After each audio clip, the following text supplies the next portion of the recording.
I'm Lisa Gable, and I have had amazing opportunities.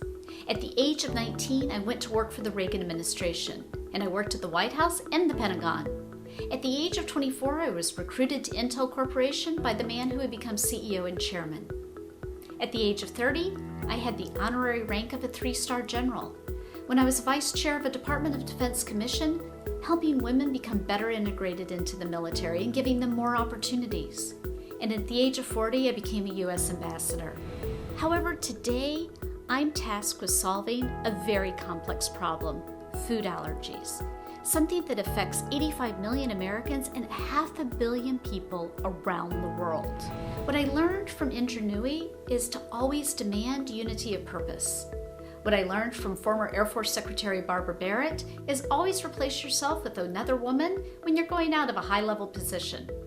Because women helping women is how we're going to solve the tough problems, whether it's giving voice to our food allergy moms or mentoring our rising leaders. And that's the purpose of this inspiring interview series. Resilience, diligence, optimism, those are the defining characteristics of the women I'm going to introduce you to. So welcome to Breakthrough.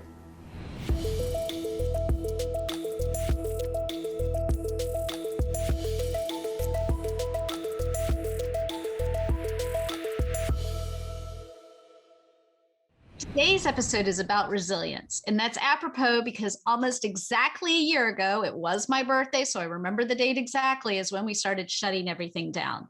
But today I'm so happy to introduce you all to someone who really inspires me. She's absolutely the model of creativity, a successful businesswoman, and that is my dear friend, Julianna Shaw. Julie Shaw, who I've known for 25 years. Julie, I know you so well. My husband knows you well, but why don't you introduce yourself to our audience? Hello, hi, I'm Julianna Shaw, and I am a mom of 2 girls and a founder of Zoli, a baby and household products company. Right now, you can find our products at specialty boutiques as well as Nordstrom and Bye Bye Baby. And kind of to give you a little background about who I am, I started, I guess, on this path way back when I decided to go study Mandarin in Taiwan. And after a few years there, I decided that I wanted to stay on and started my career in marketing and advertising. So during that time, I saw it was the growth of China. It was the wild, wild west, the new frontier, and I knew I wanted to be part of that action. So decided to move to Hong Kong and worked for some household brands, some that you may have heard of, such as Tide, Pampers, Nestle, and the last one I think was Danone that we worked on. I had the opportunity to travel extensively when I was in China, and so got to see a lot, learned a lot, and that sort of led me back to wanting to come back home to the US. And Lisa, that's when you and I met, when I started working for some technology companies. Well, and a very fun time it was. And I know this weekend I caught you doing what I know is one of your family's favorite things. Maybe you can share with everybody what you guys love to do on the weekends in California. In California, we love to get in the snow. So we actually go to Tahoe quite a bit on the weekends and spend our time on the mountains enjoying the wonderful, wonderful weather out there. Yeah, as a matter of fact, I was seeing all the Facebook posts of Julie and Chet and the girls on going up to, is it North Face that you guys were skiing at this weekend? North Star? Yes. Yep. Okay. Yep, exactly. I have many memories from there because I lived in California also when we first met for 15 years, so a long time. And you and I both have daughters. My daughter's a little bit older than yours, but I know that we both have at least one extremely strong-willed child. And you guys have a nickname for that child. What is it? Oh my gosh, her name is called the Beast. It is her way or the highway. And how old is she now? She actually is 13, and she is just right now in the midst of applying to high schools and waiting back to hear which high school she'll be going to. So she's a handful, but a lovely handful at that. I know. I always laugh because Chet posts a lot of very fun pictures of you guys and the girls and him with the girls. And your eldest, is she in high school now or is she in college? She is a junior in high school, so she will start the process for looking at colleges and applying next year, getting all the prep work done right now.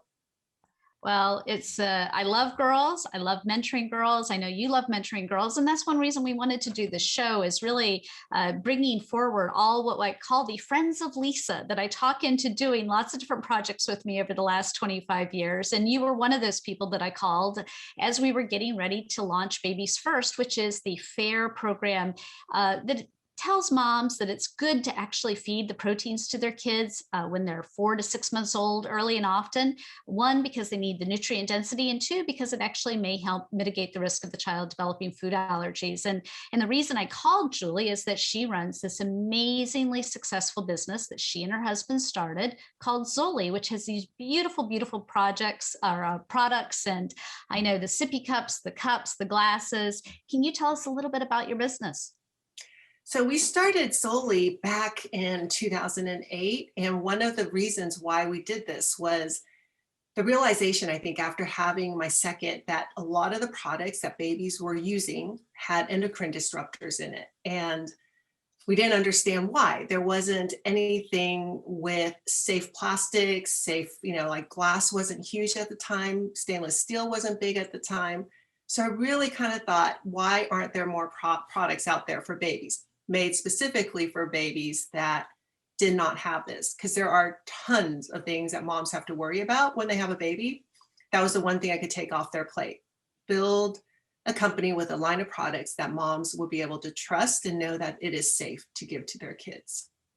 Well, and you did it with your husband, Chet. And I know that my husband and I have done different types of big projects together, but we've never started a business together. So, what's it like starting a business with your significant other? It is funny, we get that question quite a bit. And it was actually a really natural transition. I think I bounced so many ideas off of him. It was day in, day out. I had this question, that question. What do you think about this? That it just actually became a natural transition that he became my de facto partner with my venture as well. And actually, and it's nice because we do continue to bounce ideas off each other, but also at the same time, we manage different sides of the business, so we don't quite have those conflicts on a daily basis. And that's what I was going to actually ask is you manage different sides of the business. So both of you speak fluent Chinese, I believe. And so I know Chet for a while, wasn't he doing a lot of the international work when the girls were younger? But maybe explain what you do versus what he does and how your skill sets complement each other. So being a mom, one of the things that you do, you have to be at home with the kids a lot. And with this business, we have to travel quite a bit to vet out different factories, vet out different manufacturing facilities, vendors and stuff. And so unfortunately, I wasn't able to travel as much when they were younger. So he actually took that upon himself and was the one that actually did the international travel. So that helped a lot because it was someone I trusted, someone who understood what I was looking for, and I'd be able to rely on his expertise. Well, and he's a great guy and he has a wonderful sense of humor. And he is, which is always something I can see in the photos that you guys have up on digital media and all those good things. One of the things I remember when you were first getting started and we were talking is that you, through your business, obviously, I think you sell into Target, some of the big stores, but you have this massive international network of smaller boutique type stores like in Dubai and all sorts of places.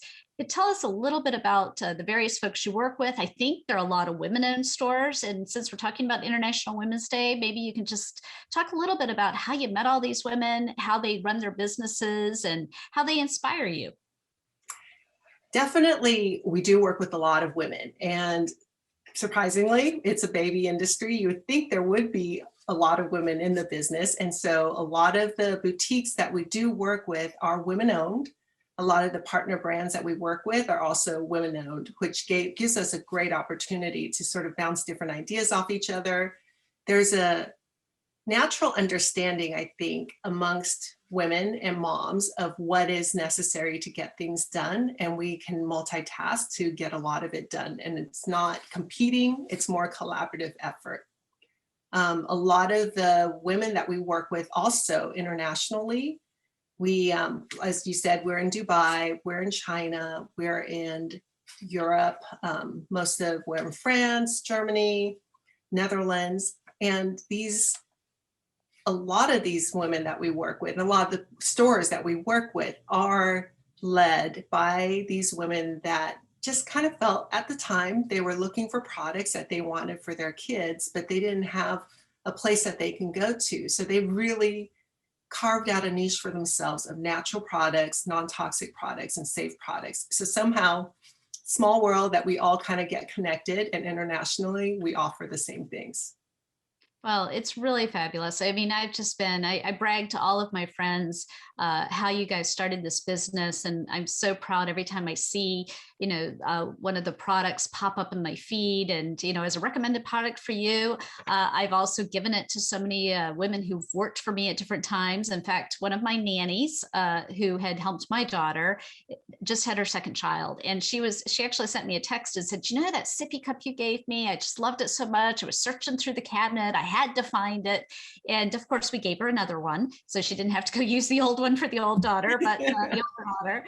But no, it's a fabulous brand. And it's so beautiful. I mean, I just love the look and feel of it. And you guys have done such an amazing job. And I know that my team adores you because you have been so kind and generous and giving us suggestions about how to how to reach out to moms, what channels reach moms, how do you get moms to trust you? And, when we talk about that, how do you build trust with moms? Like, what are some of the things that you as a brand have done to just make those moms know that you're on their side and you're giving them something that that you use for your own kids? I think that's the story that we always try to tell people is when we created these products, we're very careful in our selection. And I was actually searching for a factory partner that we can work with to create the initial line of products. And it was serendipitous. Don't know how we came about, but we met each other and she had just given birth to her second child as well. And we started talking about the materials that were there and why people could not select safer materials when you know that these things are going into your baby's mouths. And so very fortunately, we met and she became one of my first partner factories that we work with, and our line of products continued. We just continue to collaborate on what materials that we can use, what the regulations are for each of them. And we actually just from the start to the end, try to be very careful about our material selection. Well, that's great. And it's also just another great story about two dynamic women coming together and making something happen and building a business together that benefits women. So as we talk about our next sort of conversation it's International Women's Day. And when Jonathan and I were talking about who do we want the first person on the show to be, I wanted somebody who'd lived overseas, who had the international experience. I think you have family that lives in Taiwan. I had also lived in Taiwan. And so you and I had that in common. I studied Chinese. Mine is nowhere as good as yours. It is great to see women challenging each other and just identifying these opportunities. And, it's also fun doing business overseas and it's fun traveling. I know once in New York, you and I were both discovered we were in the same hotel. And I think Jim and I were downstairs getting a drink. I had just gone to a Girl Scouts of the USA board meeting and you and one of your female business partners walked in. Yep, that was actually really nice that we got to see each other and reconnected because it had been a couple of years since we've seen or talked to each other. But there is just something about traveling and talking and seeing like the country that you're actually offering the products at, or even the cities that you're offering the products at, understanding consumers and their purchase behaviors, and just actually knowing that there are nuances to every country, every language, every culture, every city. Everyone has their preference, and it's just small little nuances that you can tweak to really speak to them. It is. When I was at PepsiCo, the woman who's currently, and it is a woman who is currently the head of PepsiCo in Latin America, took me on a tour of these mom and pop stores all over Mexico City. And it's still one of my best memories because walking into the stores, interviewing the families, learning about how long they'd been there. I met a woman who'd been she'd been a professor at a university, and then her father died, but that corner store had been in her family for 50 years. And it had such a strong community feel to it that she and her sister went and ran it. So, as you think through, as as I'm getting older, just all these amazing women that you get exposed to. And with the business that you're running, with the supply chain and the manufacturers and the sellers and the retailers, I can just imagine you've got great stories. Tell me a wonderful story about somebody that you've met through this process, some woman that you've met in another country and what she's gone through in order to build her business. There are so many. And I think one woman that I met actually when I was in Germany, she actually was starting a store in Dubai, actually. And she was just telling me just how hard it was actually initially to start, because as a female, and she was a daughter of a family, I think of 5. And so she wasn't really given a lot of opportunities. And so she really, when she had her own kids, she just decided that she really had to fight hard to get the funding, to open a store, and to be able to offer not only international brands, but brands that she had trusted, brands that she knew her kids would be able to safely use and that would be good for the environment. And just seeing her struggle and how she actually was able to get these meetings with all these other brands and being able to open up that store and offer her products, and then seeing that expanded into 5 other stores was truly amazing. Just the resilience of her, right? Of being able to bounce back from where she started and where she wanted to go. I was truly taken aback by her. And she was young too. She was so young when she started this whole thing. Well, and it is inspiring. And I've done some democracy building in other countries, in North Africa, in other places, and you do recognize that in the United States we have so many opportunities, but when we start talking to our female partners in other areas, we recognize that we do have extra benefits here, and we're so fortunate that way. You and I are particularly fortunate because we have these very supportive husbands, and that's not always the case. And so as you watch your business grow, it'll be fun someday to sort of read all the stories of the great women that you've met, and the way that you've been able to inspire them by giving them that connection point. And that's what business is. I mean, we're all in business, yes, to make money, but it's really the fun factor. It's the connection. It's what makes you wake up in the morning. It's that desire to mentor. And so I've got 3 questions for you. I'm going to do a quick sneak peek here.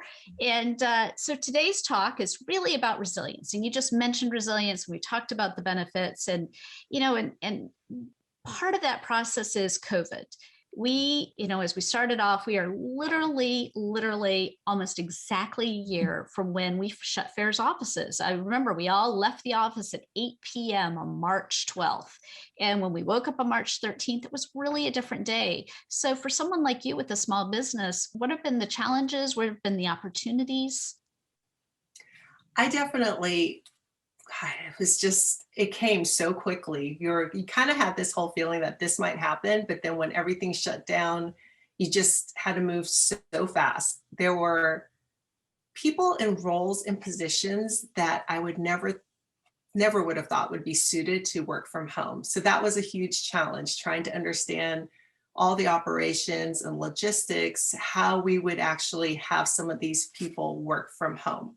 I think that was a huge challenge. Closing the office was another huge challenge for us. We had just moved from a larger facility, our own warehouse facility, and fortunately had moved all of the warehousing to a third-party warehouse. So we didn't have that facility anymore to manage. So it was kind of just good timing on our part. That helped a lot, because then once we outsourced that warehousing aspect of it, we didn't have to worry about the people that would actually be working from home as much. I don't know, there's so many different things that we had to go through. There were factories that had shut down. They were actually closed for Chinese New Year, because this all happened in Asia right around Chinese New Year. And then as they were starting to go back online, we were getting these emails and calls saying that it's extended. There's something happening. We had to close. The government has forced us to close our factories. And so all of the product that we were expecting to be loaded onto a container and shipped over here all of a sudden stopped. So we were at a standstill. Retailers, the uncertainty that they had, will people be out shopping? Most likely not. So they had to learn how to pivot as well. And so the retailers that we worked with that knew how to pivot to online had really just actually flourished so much more than before. And I think they found their niche in trying to cater to online new parents, I guess, online shopping. A lot of the specialty boutiques, just didn't have that facility, and now they do. So it was a lot. It was a lot to adjust to. We had production issues. We had materials, procurement issues. We had, operationally logistics, but somehow we all made it work. And I think the one thing that has made it work really well for us, obviously, is day-to-day contact, being able to make sure that we can't replicate the whole social interaction that you have in the office, but we try to kind of have these processes in place where we are on a daily contact when touching base with people, knowing that we're here. It's not just because we're not in the office doesn't mean that we're not accessible. And somehow all that has worked. It's funny because my daughter graduated from college this year, and she started her first job. And one thing I keep telling her is 30 years from now, I can just hear her, being the senior executive, telling these kids that they have no earthly idea what it was like during COVID and how they all got to stop complaining. But also it builds resilience. And I know that everybody's been very fearful about the anxiety and other issues around younger people. And there are absolutely issues. And we know that there are, but some way, shape, or form, they are also learning that resilience, and they are learning how you make things work. And, you just keep, if the box, you can't open it one way, you turn it over, you open it another way. And if that doesn't work, maybe you get out a hammer or a shovel or whatever you have to do to get that darn box open. But it's been an interesting time that none of us expected at this point. So Julie, I've got 3 questions for you. Yeah. The first one is, and these are the big 3, what women inspired you to break through?